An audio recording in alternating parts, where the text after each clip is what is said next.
शालिनी और आप देख रहे हैं टुडे एक्सप्रेस 24/7। आइए बढ़ते हैं आज की बड़ी खबर की ओर।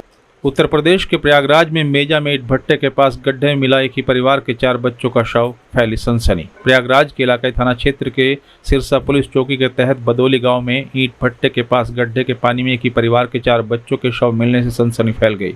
सूचना पर पहुंची पुलिस मामले की तफ्तीश में जुटी है। बताया जा रहा है कि सभी बच्चे मंगलवार दोपहर से दिखाई नहीं दे रहे थे। घर के लोग खोजबीन में जुटे थे। बुधवार को सुबह ईंट भट्टे के पास गड्ढे में भरे पानी में शव देखे जाने से हड़कंप मच गया। बताया जा रहा है कि ये भट्टा इलाके के जगत पटेल नामक व्यक्ति का है, जिसमें मिट्टी निकालने के लिए अवैध तरीके से तालाब के मानक विपरीत गड्ढे खोद दिए। इसके बाद बच्चा खेलते हुए गड्ढे में जा गिरे और उनकी मौत हो गई। इस विषय में जानकारी देते हुए एसपी माजा ने बताया कि प्रथम दृष्टया मामला गड्ढे में डूबने से बच्चों की मौत का लग रहा है। फिलहाल मामले की जांच जारी है। 4 मासूम बच्चों की मौत की घटना बहुत ही दुखद है जी। कल सूचना मिली थी कि बच्चे गुमशुदा हैं जी। इसकी शायद थाने पे तहरीर भी दी गई थी और आज पता चला है कि यहाँ पे बगल में गड्ढे थे जी, वहाँ पे उनकी डेड बॉडी मिली है। जो बच्चों की मौत हुई उनके परिजनों को क्या आश्वासन आप लोग दिए और क्या कुछ कार्रवाइयाँ हो रही हैं? नहीं, आश्वासन का तो ये है कि सरकार की तरफ से हेतु दैवी सहायता राशि के रूप में डूबने या इस तरह से सर्प काटने पे मृत्यु होने के केस में पर पर्सन 4 लाख रुपए की सहायता राशि दी जाती है गवर्नमेंट की तरफ से। खनन विभाग से कितना फीट जो है गड्ढा खोदने का अथॉरिटी होता है? खनन विभाग से जनरली 3 फीट का होता है। अब इसके बाद ये देखना पड़ेगा कि कितने फीट की परमिशन। ग्रामीण क्षेत्र में इतना ये गड्ढा नया नहीं है, बहुत पुराना ही है। इसमें धान की फसल भी बोई गई है जी। बगल में धान की फसल भी लगी हुई है। गड्ढा जो है 4 फीट के ऊपर होने पे मानक के विपरीत होता है, तो इस पे क्या कार्रवाई होगी क्या? क्योंकि ग्रामीण क्षेत्र में 2-2 भट्टे हैं। इतना गड्ढा करना जरूरी नहीं है। घटना घट जाती है जिससे घर के बच्चे गए हैं सर, उससे कुछ कार्रवाई होगी कि बस? आज उस परिवार में मातम छाया हुआ, पूरे परिवार का रो रो करके बुरा हाल है। अगर नहीं, बिल्कुल। अब इनको देखा जाएगा, अगर ये मानक के विपरीत हैं, इन्होंने परमिशन कितने फीट की इनको प्राप्त थी और परमिशन से ज्यादा किया है तो बिल्कुल कार्रवाई की जाएगी। सर पुलिस पूछती है उस पर कि इतने फीट गड्ढा है तो वो बताते हैं खनन विभाग करेंगे और राजस्व विभाग करेंगे। ये पुलिस का मामला नहीं है, विभाग भी बताएगा ना कि हाँ कितने फीट का परमिशन दिया है। मतलब इस पे कार्रवाई होगी ना सर? हाँ बिल्कुल, उसकी जांच करा के कार्रवाई की। गाँव में आदिवासी बस्ती के 4 बच्चे, इसमें एक बच्ची की उम्र 3 वर्ष और बच्चों की उम्र 4-5 वर्ष के करीब इसी गाँव में खेल रहे थे। खेलते खेलते अचानक लापता हो गए। शाम तक बच्चे जब घर नहीं पहुँचे तो घर वालों ने तलाश शुरू की, पुलिस को सूचना दी। पुलिस भी मौके पर पहुँची, काफ़ी तलाश किया गया लेकिन बच्चों का कुछ पता नहीं लग पाया। आज सुबह उनकी डेड बॉडी गाँव के पास ही, उनके घरों के पास ही पानी का गड्ढा था, उसमें मिली। इससे प्रतीत होता है कि बच्चे खेलते खेलते अचानक पानी में खेलने लगे और गड्ढे से चले गए, जिससे उनकी डेथ हो गई। चारों डेड बॉडी लेकर श्री रामनगर लाया गया और उसके बाद उसको पोस्टमार्टम। सर भट्ठा मालिक जो है वहाँ जो गांव जो ग्रामीण के लोग हैं बता रहे हैं कि माटी ज़्यादा निकालने के कारण जो है वहाँ पे पानी ज़्यादा भरा हो गया था। हाँ, तो वहाँ पर 2 भट्टे हैं, तो भट्टों की मिट्टी कई खेतों से निकली हुई है जी। तो स्वाभाविक है गड्ढे हो ही जाते हैं, लेकिन बच्चे अचानक वहाँ पहुँच गए और पानी के अंदर जिससे घटना हो गई। नमस्कार, मैं शालिनी और आप देख रहे हैं टुडे एक्सप्रेस 24/7। आइए बढ़ते हैं आज की बड़ी खबर की ओर। उत्तर प्रदेश के प्रयागराज में ट्रेड यूनियनों द्वारा जगह जगह प्रदर्शन किया गया। इसका असर प्रयागराज में भी देखने को मिला। यूनियनों का दावा है कि भारत बंद में 25 करोड़ मजदूरों कर्मचारियों के शामिल होने की बात कही। ये कर्मचारी केंद्र सरकार पर मजदूर विरोधी, किसान विरोधी और कॉरपोरेट समर्थक नीतियों का आरोप लगाते विरोध प्रदर्शन उन्होंने किया, जिसमें किसान संगठनों और ग्रामीण मजदूर यूनियनों के भी समर्थन हासिल हुआ। हड़ताल के कारण बैंकिंग, डाक सेवाएं, परिवहन, औद्योगिक उत्पादन और बिजली आपूर्ति जैसी आवश्यक सार्वजनिक सेवा में लोगों को परेशानी का सामना करना पड़ा। हालांकि व्यापारी संगठनों का कहना है कि लोगों के रोजमर्रा के कामकाज से इस भारत बंद का कोई खास प्रभाव नहीं पड़ेगा। हड़ताल का मुख्य कारण सरकार द्वारा 4 नए श्रम संहिताओं को लागू करना, पुरानी पेंशन नीति लागू हो, न्यूनतम वेतन 26,000 प्रति माह हो, काम के घंटे बढ़ाते हुए लेकिन वेतन नहीं बढ़ाते हैं, नौकरी की सुरक्षा और उचित वेतन को खतरे में डालते हैं, पब्लिक सेक्टर का निजीकरण बंद हो, स्कीम वर्कर्स को राज्य कर्मचारी का दर्जा प्राप्त देने सहित कई मांगे की गई। नमस्कार, मैं शालिनी और आप देख रहे हैं टुडे एक्सप्रेस 24/7। आइए बढ़ते हैं आज की बड़ी खबर की ओर। उत्तर प्रदेश के चंदौली में भोजपुरी अश्लील गाने पर डांस करने का स्वास्थ्य कर्मचारियों का वीडियो सोशल मीडिया पर वायरल हो गया। सदर पीएससी अधीक्षक का स्वास्थ्य कर्मी के सामने डांस का वीडियो वायरल हुआ। ठुमका लगाते डॉक्टर प्रेम प्रकाश का वीडियो सोशल मीडिया पर वायरल होने के बाद हड़कंप मच गया। सदर पीएचसी प्रभारी चिकित्सा प्रभारी डॉक्टर प्रेम प्रकाश है। नर्सिंग स्टाफ के रिटायरमेंट के बाद होने वाली पार्टी में डांस करते नजर आए सदर पीएचसी प्रभारी। नमस्कार, मैं शालिनी और आप देख रहे हैं टुडे एक्सप्रेस 24/7। आइए बढ़ते हैं आज की बड़ी खबर की ओर। उत्तर प्रदेश के मुरादाबाद के जनपद थाना मुडापांडे क्षेत्र के Niyamatpur Ikrotia toll plaza national highway पर उस समय यात्रियों में हड़कंप मच गया जब एक ट्रैक्टर ट्रॉली एक कार से जा टकराई। हादसे की सूचना मिलते थाना प्रभारी मुडापांडे राजीव कुमार शर्मा पुलिस टीम के साथ मौके पर पहुंचे। ग्रामीणों की मदद से कार सवार लोगों को बाहर निकाला। बता दें कि सीतापुर के मुरादाबाद टीएमयू आ रहे डॉक्टर पीयूष श्रीवास्तव की सड़क हादसे में मौत हो गई। डॉक्टर पीयूष श्रीवास्तव की मौत होने से पूरे परिवार में कोहराम मच गया। मृतक डॉक्टर पीयूष श्रीवास्तव के परिजनों ने बताया कि उनका एक ही बेटा था। मृतक डॉक्टर पीयूष श्रीवास्तव के परिवार में पत्नी और 3 बच्चे हैं। पुलिस ने शव को कब्जे में लेकर पोस्टमार्टम के लिए भेज दिया है और आगे की कार्रवाई में जुट गई। ये doctor Piyush Kumar Srivastava TMU college जो मुरादाबाद में है, मेडिकल कॉलेज, उसमें असिस्टेंट प्रोफेसर थे और सर्जरी के प्रोफेसर थे। ये कल रात इनका जो है टोल जो मुरादाबाद से जो रामपुर के बीच में आता है मुन्ना पांडे के आसपास, इनका एक्सीडेंट हुआ था। उसमें इनकी मृत्यु हुई थी। क्योंकि हमारी 108 जो एम्बुलेंस थी वो मुरादाबाद ले जाने के बजाय वो हमारे रामपुर डिस्ट्रिक्ट हॉस्पिटल लेके आई, क्योंकि तुरंत इलाज मिल सके। रात में हमें फोन आ गया था। डॉक्टर आर के वर्मा, डॉक्टर शशांक शेखर जो हमारे फॉरेंसिक एक्सपर्ट हैं, रात से अलर्ट थे। लेकिन चूंकि कुछ कार्रवाई होती है, कानूनी कार्रवाई होती है, परिजनों को आने में समय लगा। प्रयागराज के रहने वाले थे, लेकिन चूंकि अब इस समय पोस्टमार्टम पूर्ण हो चुका है। गंभीर चोट थी इनकी। पांडे टोल प्लाजा पर वह से लगभग 200-300 मीटर पहले घटनास्थल बताया जा रहा है। जब ये वापस मुरादाबाद की तरफ जा रहे थे, आगे कोई एक बड़े से ट्रैक्टर से टकराने से ऐसा हुआ है। गंभीर चोटें आई हैं। कहाँ से आ रहे थे नहीं पता, मुरादाबाद की तरफ जा रहे थे। कैसे थे डॉक्टर? कैसे क्या सर कैसे थे? कैसे थे मतलब? कौन सी गाड़ी से? वो हमें नहीं पता, वो पुलिस विभाग का होता है। मैं फिर से कह रहा हूँ, उतना डिटेल आपको पुलिस विभाग बता पाएगा। अच्छा सर, दुखद घटना है, एक डॉक्टर सर्जन। बिल्कुल, ये अत्यंत ही दुखद है और कहीं ना कहीं ये इस चीज को भी, इस मैसेज को भी कह रहा है कि सड़क पे जो ड्राइविंग के तौर तरीके हैं, खासकर कई सारे ऐसे लोग जो ट्रैक्टर वगैरह चलाते हैं, बहुत ही अनकंट्रोल्ड वे में, बहुत तेज स्पीड में चलाते हैं। प्लस हम पढ़े लिखे लोग भी कई बार जल्दबाजी में जिम्मेदारी को न ध्यान में रखते हुए एकदम तेजी में चलते चले जाते हैं। तो ऐसी दुर्घटनाओं से बचने के लिए सड़क परिवहन के जितने भी नियम बनाए गए हैं कि एक नियत स्पीड से चला जाए, इन सब चीजों का ध्यान रखा जाए। नमस्कार, मैं शालिनी और आप देख रहे हैं टुडे एक्सप्रेस 24/7। आइए बढ़ते हैं आज की बड़ी खबर की ओर। उत्तर प्रदेश के खेल और युवा कल्याण मंत्री गिरीश चंद्र यादव ने मुरादाबाद के सर्किट हाउस में आयोजित बैठक में भाग योजनाओं की समीक्षा की। गिरीश चंद्र यादव ने समाजवादी पार्टी के राष्ट्रीय अध्यक्ष अखिलेश यादव के हालिया बयान पर पलटवार करते हुए कहा कि सपा शासन में स्कूलों की स्थिति अत्यंत दयनीय थी और पढ़ाई का स्तर गौण था। वर्तमान सरकार ने ऑपरेशन कायाकल्प के तहत स्कूलों का आधुनिकीकरण किया, जिससे शिक्षा का स्तर सुधरा है। गिरीश चंद्र यादव कांवड़ यात्रा के सुचारू संचालन की प्रतिबद्धता दोहराई और कहा कि सरकार हर चुनौती से निपटने के लिए तैयार है। आज मुरादाबाद मंडल के खेल और युवा कल्याण विभाग दोनों विभागों की बैठक किया है।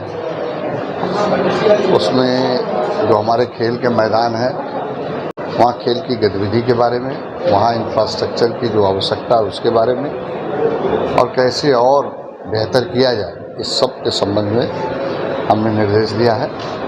जो हमारा युवा कल्याण विभाग है, उसमें जो हमारा ग्रामीण अंचल में हर ग्राम पंचायत में नवयुवक मंगल दल, महिला मंगल दल का गठन है, उसको सक्रिय करने के लिए, उसको जो है जो हमारी ग्राम पंचायतों में ग्राम विकास विभाग और पंचायती राज विभाग के सहयोग से ग्रामों में खेल के मैदान विकसित हो रहे हैं, वहाँ उनको नवयुवक मंगल दल, महिला मंगल दल को खेल के लिए प्रेरित करने के लिए हमारा युवा कल्याण विभाग द्वारा खेल सामग्री उपलब्ध कराई जाती है। उसके वितरण की व्यवस्था भी हमने कहा है शीघ्र माननीय जनप्रतिनिधियों के साथ मिलकर हर विकास खंड में उसको वितरित करने की कार्रवाई तेजी के साथ आगे बढ़ाएं। इसी के साथ साथ हर विकास खंड के क्षेत्र में माननीय मुख्यमंत्री जी ने कहा है कि हर विकास खंड में ग्रामीण खेल मिनी स्टेडियम के निर्माण की कार्रवाई हम करेंगे। हमने इस बात का निर्देश दिया है कि अतिशीघ्र वहाँ जो है चिन्हांकित करके हर विकास खंड में खेल के मैदान को चिन्हांकित करके प्रस्ताव निदेशालय और शासन स्तर पर तत्काल उपलब्ध कराना इस बात का निर्देश दिया है। कांवड़ यात्रा को लेकर पूरी तैयारी है, लगातार सपा जो है नेम प्लेट के मुद्दा बनाने की कोशिश कर रही है। कोई मुद्दा नहीं। कांवड़ यात्रा हमारी जब से सरकार बनी है लगातार कांवड़ यात्रा को सुचारू रूप से संपन्न कराया जा रहा है और उसी रूप में संपन्न कराया जाएगा। किसी प्रकार के कोई विधिक बाधा नहीं उत्पन्न होगी, ये पूरा विश्वास दिलाते हैं। नमस्कार, मैं शालिनी और आप देख रहे हैं टुडे एक्सप्रेस 24/7। आइए बढ़ते हैं आज की बड़ी खबर की ओर। उत्तर प्रदेश के मुरादाबाद के बिलारी क्षेत्र के भूड़ाबास गांव में अंडरपास जलभराव से नाराज किसानों ने रेलवे ट्रैक पर प्रदर्शन किया। किसानों ने मालगाड़ी रोकने की कोशिश की, ट्रैक पर बैठकर विरोध जताया। ग्रामीणों का आरोप है कि बरसात में अंडरपास में पानी भर जाता है, हादसे में कई लोग जान गंवा चुके। 6 साल पहले बना अंडरपास अब ग्रामीणों के लिए मुसीबत बन गया। आवाजाही पूरी तरह से ठप है। किसानों ने मांग की है कि अंडरपास पर टीन शेड लगाया जाए ताकि बारिश का पानी इसमें न भरे। समस्या ये हमारे गांव में ये अंडरपास में इतना पानी अधिक भर गया कि मतलब वाहनों का आवागमन काफी बंद है। बहुत बीमार व्यक्ति को भी नहीं ले जा सकते, स्कूल के बच्चे आवागमन बंद है। और अंडरपास के अंदर इतना पानी है कि किसान बाहर नहीं निकाल सकता, ट्रैक्टर वगैरह। लगभग इस समय 27 फीट पानी है, मात्र 3 फीट खाली है, बाकी पूरा अंडरपास भरा हुआ है। और इनका जो ये सोखता बना है ये भी बिल्कुल बेकार है, सक्सेस नहीं है, उसका पानी बैक आ रहा है इसके अंदर। क्या मांगे आपकी प्रशासन से, क्या मांगे आप? हमारी ये है कि इमरजेंसी रास्ता हमारा खुला होना चाहिए, जिसमें बरसात के समय से हमारा आवागमन बंद ना रहे। बहुत अधिक समस्या है, कोई भी बाहर नहीं निकल पा रहा। अगर इस पे अगर बाइक भी फिसल गई तो उसकी बाइक कट जाएगी ट्रेन से। अच्छा, समस्या को लेकर आपने किसी अधिकारी से शिकायत की अभी तक? अभी तक कोई शिकायत नहीं। यहाँ पर पिछले साल भी काफी शिकायतें करी है, इस बार ये इमरजेंसी रास्ता। अब किसी से शिकायत की है? शिकायत के लिए DRM ऑफिस को भी, SDM साहब को भी वीडियो सेंड कर दी है, फोन पर बात हो गई है। क्या आश्वासन दिया? आश्वासन ये है कि हाँ कर दिया जाएगा, ये आश्वासन। उसमें मुरादाबाद और संभल जिले में परसों रात बहुत ज़्यादा बारिश हुई थी, लगातार बारिश हुई थी। तो बिलारी में एक अंडरपास में जल भराव की समस्या संज्ञान में आई थी, जिससे जो ग्रामीण हैं उनके जो गांव के लोग हैं वहाँ पे उनको चलने में और पास करने में बहुत दिक्कत हो रही थी। तो उस पर उन लोगों ने अपनी नाराज़गी व्यक्त की थी और उसको संज्ञान में लेते हुए तुरंत ही जो रेलवे के संबंधित विभाग के अधिकारी हैं और जो सुपरवाइजर्स हैं वो मौके पर साइट पर पहुँचे थे। जो ग्राम पंचायत के अध्यक्ष हैं, ग्राम प्रधान हैं, उनसे सारे इशू पे चर्चा की थी। और सबसे पहले जनरेटर और पंप सेट्स लगा के जितना भी पानी भरा था उसको तुरंत के तुरंत निकाला गया। जल भराव की जो समस्या है उसके जो कारण है, चाहे पानी जहाँ से भी आता है उसके विषय को लेके सारी गहन चर्चा वहाँ मौके पर करी गई है। और अभी इस बारिश के सीज़न में वहाँ पे लगातार एक पंप सेट की व्यवस्था करके रखी गई है कि इस तरह की कोई भी स्थिति दोबारा उत्पन्न ना हो। नमस्कार, मैं शालिनी और आप देख रहे हैं टुडे एक्सप्रेस 24/7। आइए बढ़ते हैं आज की बड़ी खबर की ओर। उत्तर प्रदेश के मुरादाबाद के भोलानाथ कॉलोनी में जलभराव से जनजीवन अस्त व्यस्त हो गया। भोलानाथ कॉलोनी में जलभराव की स्थिति इस समय बेहद बदतर हो चुकी है। जलभराव की समस्या को देखते हुए प्रशासन द्वारा पंप लगाए गए। 3 दिन पहले जलभराव के कारण घरों में कैद होने को लोग मजबूर हो गए। जलभराव की वजह से स्थानीय लोगों के सामने कई समस्याएं खड़ी हो गई। कॉलोनी में रहने वाले लोगों को दवाइयों की कमी का भी सामना करना पड़ा। जलभराव के कारण जनजीवन पूरी तरह से अस्त व्यस्त हो गया। कि यहाँ पे ही जलभराव होता है बस इतनी सी जगह में, और ये जो लोग रहे हैं सब इतने ज्यादा परेशान है, 3 दिन से फंसे हुए हैं। अब उनकी कॉल आ रही है, वो आपको बता नहीं सकती अपनी प्रॉब्लम। देख लीजिए, आप कैमरा लगा के देख लीजिए, वो यहाँ पे आ नहीं सकती, तो आप जाइए वहाँ पे उनसे पूछिए फिर जाकर। ये किस चीज से जलभराव हो जाता है? ये जो नाला है, ये नाला ही टूट जाता है, नाले से ही आता है यहाँ पे पानी। कितने मकान डूबे हुए हैं लमसम? होंगे 20 से तो ज्यादा ही मकान है इधर। कैसे रोजमर्रा की मेहनत करने वाले लोग? सब गरीब लोग हैं, सब मजदूर लोग हैं, वो कैसे आए जाए ना। यहाँ पे नाव की समस्या भी इतनी है कि नाव भी नहीं भेज रहा है कोई। और अब देखो वहाँ से मुझे कॉल कर रही है कि अब मैं समस्या कैसे बताऊँ, उनकी समस्या कैसे सुनोगे आप बताओ। कौन कौन अधिकारी आ चुके हैं यहाँ पे? पता नहीं, मेरे आते हैं कितने लोग आते हैं यहाँ पे, कितने बार मीडिया वाले आते हैं, कुछ भी नहीं होता है। हर साल यही है। अब की स्थिति, अभी की स्थिति कैसी है? अभी की तो एक ही बारिश हुई है तो ऐसी स्थिति है, आप ही देख लीजिए आगे क्या होगा इनका बरसात। समस्याएं क्या क्या उत्पन्न हो रही हैं? आने जाने की समस्या है सबसे ज्यादा। तो अब बताइए आप क्या मांग करना चाहेंगे अपने माध्यम से? आप ये नाला सही हो जाए, बस नाला सही हो जाएगा तो सड़क पड़ जाएगी तो यहाँ पानी ही नहीं आएगा। फिर नाले का ही तो पानी आ रहा है, ये बरसात का थोड़ी ना है। ये जो घर पे फंसी हुई है 3 दिन से, क्या कह रही हैं आपसे फोन कॉल पे? वो मुझे कॉल करके कह रही कि हम अपनी समस्या कैसे बताएं। उन्हें बोलो पत्रकार को आए हमारे घर पानी में आकर। तो कोई नाव की व्यवस्था है प्रशासन ने नहीं कराई है? कुछ भी व्यवस्था नहीं, देख लीजिए। स्वास्थ्य विभाग की कोई टीम यहाँ आई है? कोई कैसे आएगा, रास्ता ही नहीं अंदर जाने का। कोई आएगा तो यहाँ सड़क तक आएगा, सड़क तक कौन दिक्कत बताने आएगा अंदर से, बताइए। मुरादाबाद नगर निगम क्षेत्र के अंतर्गत पहले बुद्ध बाजार एरिया, ताड़ीखाना एरिया, हमारा जीएमडी रोड और भी जो सिविल लाइन एरिया है वहाँ पर जल भराव की समस्याएं आती थी।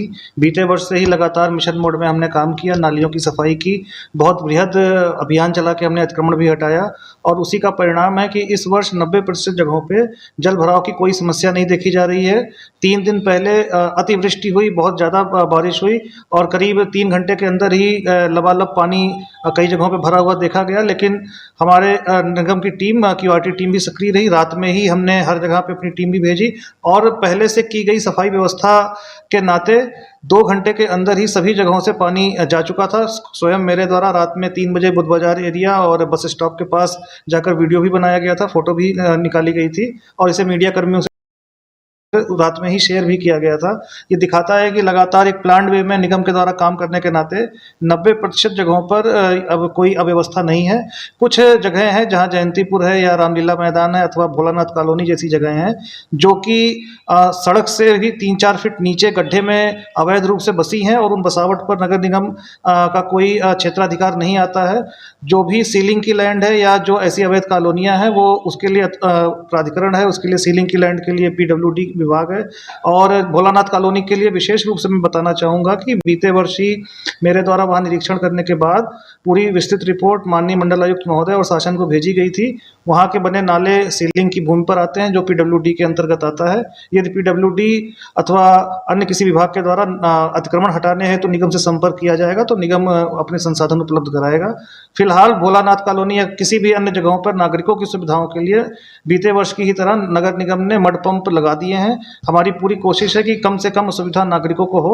जो ऐतिहासिक रूप से गलत तरीके से अवैध बसी कॉलोनियां हैं उनके लिए समेकित प्रयास की आवश्यकता है और जहां पे हमारा क्षेत्राधिकार नहीं है या जिस चीज़ के लिए निगम जिम्मेदार नहीं है उस पर हम ध्यान ना देके हमारा पूरा प्रयास है कि हम ज़्यादा से ज़्यादा संख्या में मड पंप लगा के पानी को निकाल सकें। आइए बढ़ते हैं आज की बड़ी खबर की तरफ। अनार का जूस ले सकता है आपकी जान। अनार के